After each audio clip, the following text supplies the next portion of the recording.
Hello, this is Lee, and I'm going to show you how to make southern sourdough bread. First, you're going to feed your starter, and you'll see starter that's right out of the fridge will not be very fluffy. You'll see in this picture, though, the one on the left is very fluffy. It's already been fed and ready.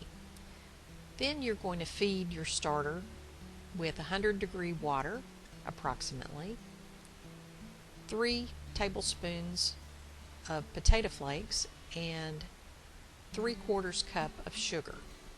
You're going to dissolve that, and then you're gently going to pour it into the bowl and then cover it. Next is mixing your dough. You want to start with the dry ingredients: flour, sugar, salt. Incorporate that into your mixture with the dry ingredients. Then you'll have the wet ingredients, which are sourdough starter, oil, and 100-degree water.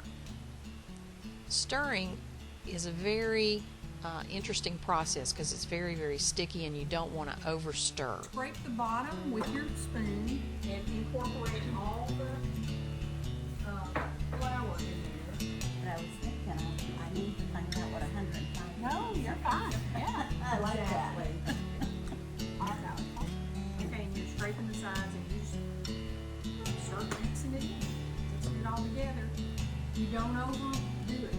We're going to pass this around. I'm going to show you what it looks like when it's all done. See what it is. After you mix it all incorporate. Right. And you want to scrape the sides, and it's sticky, so it gets all over everything. All over your spoon, the side. Yeah, I'm gonna. Oh, good. All right, we're gonna pass it around. As you can see, sourdough is very sticky and sticks to the side of the bowl. Now you're going to prepare your dough for the bowl, for another bowl, and you're simply going to use a canola or olive oil spray in the bowl so that it won't stick. Then the dough rises for 8 to 12 hours, and then you turn the dough onto a floured surface and you make 3 equal parts out of the dough. Then you're going to cut those either into rolls, or you can use 1/3 of it for a loaf. But as you can see, we're doing rolls. The rolls do not have to touch, but I make 12 rolls in a batch.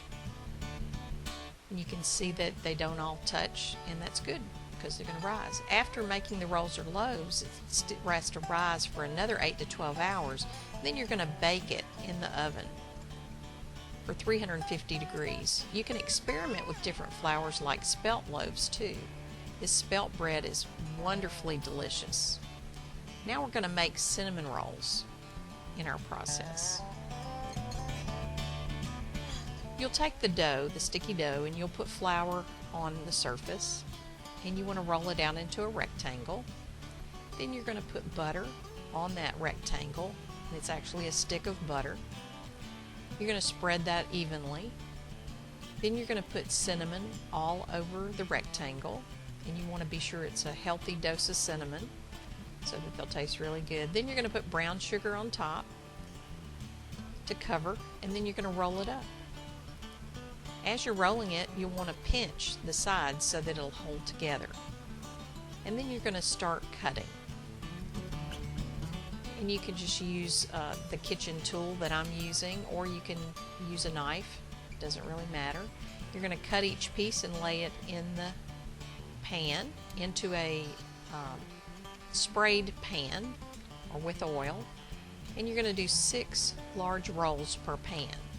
Then you're going to let those proof for another 8 to 12 hours before you bake them at 350 for about 30 minutes. You can also make cinnamon loaves, so just use 1 large portion for a cinnamon loaf, and you can see how delicious that is. Happy sourdough bread making!